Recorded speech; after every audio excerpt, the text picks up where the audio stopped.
समर्पण करें, शैतान से लड़े, यीशु के और करीब हम आए, हाथों को शुद्ध करें, पवित्र बने, दुखों को सहते हुए नम्र बने।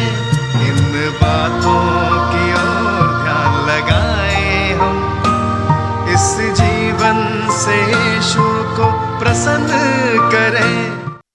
प्रभु यीशु मसीह के पावन नाम में आप सभी को अभिवादन। यूहन्ना रचित सुसमाचार के पहले अध्याय और उसके 29वें वचन में यूहन्ना प्रभु यीशु मसीह के विषय में एक मुख्य गवाही को देता है। उस 29वें वचन में वह इस प्रकार लिखा है, दूसरे दिन उसने यीशु को अपनी ओर आते देखकर कहा, देखो, यह परमेश्वर का मेमना है जो जगत के पाप उठा ले जाता है। यहाँ पर मैं यूहन्ना इस कथन को, जिसे उसने अपने सुसमाचार में लिखा है, उससे यूहन्ना बपतिस्मा देने वाले का कथन है जिसे उसने यहाँ पर में लिखा है। जब यूहन्ना बपतिस्मा देने वाला, जो कि इस्राएलियों के मध्य में मन फिराव का प्रचार करने वाला एक भविष्यवक्ता या परमेश्वर का जन था, उस मनुष्य ने जब प्रभु यीशु मसीह को अपनी ओर आते हुए देखा तो उन्होंने यह कहा कि यह परमेश्वर का मेमना है जो जगत के पाप उठा ले जाता है।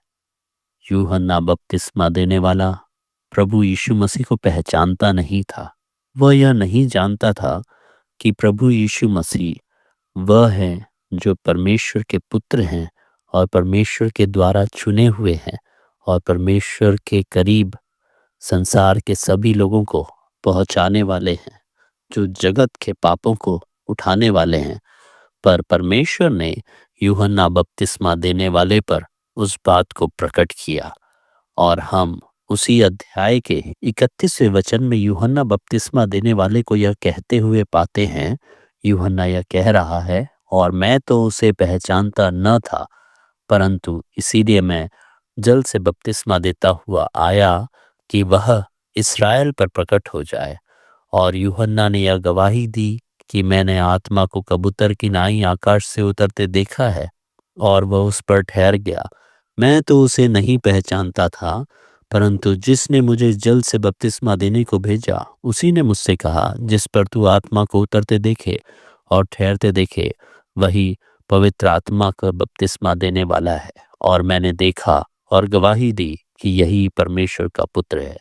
यूहन्ना बपतिस्मा देने वाला इस बात की गवाही देता है कि प्रभु यीशु मसीह ही परमेश्वर के पुत्र हैं और वह जगत के पापों को उठा ले जाने वाले हैं। इस जगत के पाप को उठा ले जाने वाले परमेश्वर के पुत्र को पहचानने में परमेश्वर आपकी सहायता करे। गहरा रिश्ता एक जुड़े यीशु के साथ, महिमा उसकी करें, सुनकर उसकी बात।